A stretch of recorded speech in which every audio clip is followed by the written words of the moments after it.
Meine Damen und Herren, Seine Majestät, der König von Thailand, wird in einer halben Stunde nach Bern fahren, in Begleitung von Herrn Bundesrat Chaudet, wo er vom Bundesrat empfangen wird.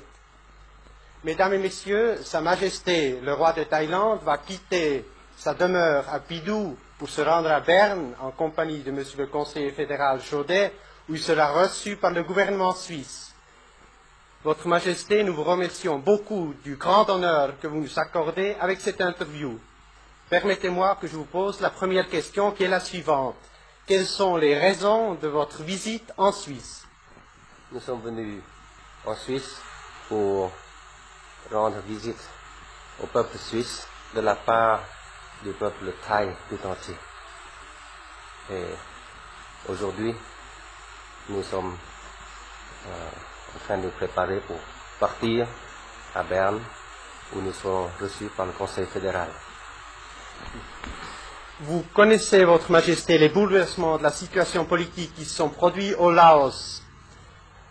Est-ce que vous pourriez nous dire la signification réelle de ces événements, étant donné que vous avez une frontière commune avec le Laos et que vous êtes unis dans la lutte contre le communisme au sud-est asiatique?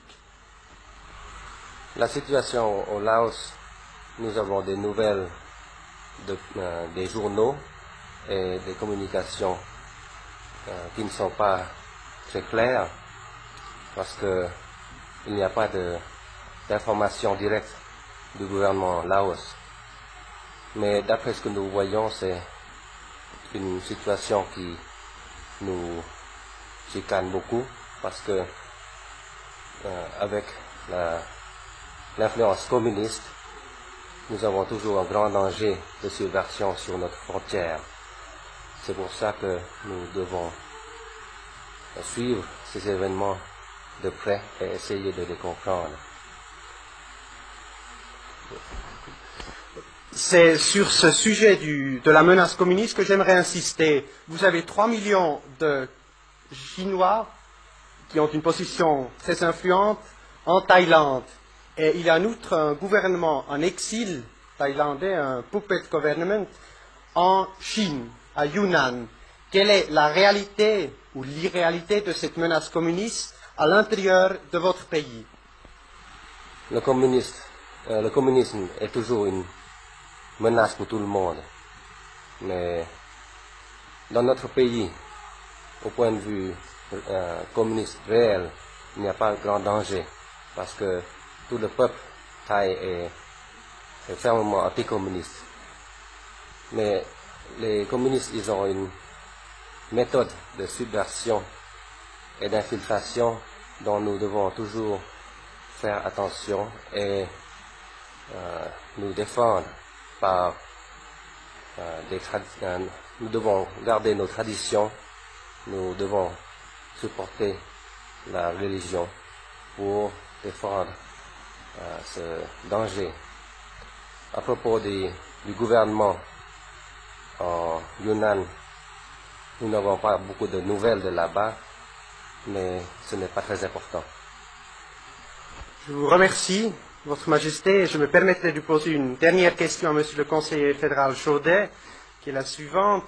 Quels sont les liens qui unissent la Suisse à la Thaïlande?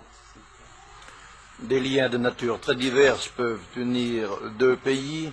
Je ne veux pas m'arrêter ici aux relations d'ordre économique ou culturel que nous entretenons avec la Thaïlande. Je veux surtout insister sur la qualité de nos liens d'amitié.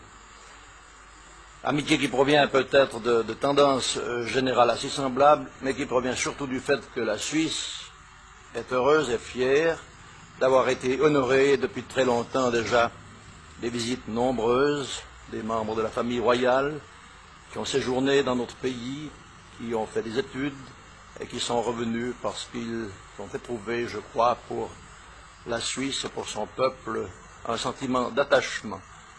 Je pense que la visite que Sa Majesté, le roi de Thaïlande, veut bien nous faire aujourd'hui sera de nature à renforcer encore ces liens d'amitié. Je vous remercie, Monsieur le conseiller.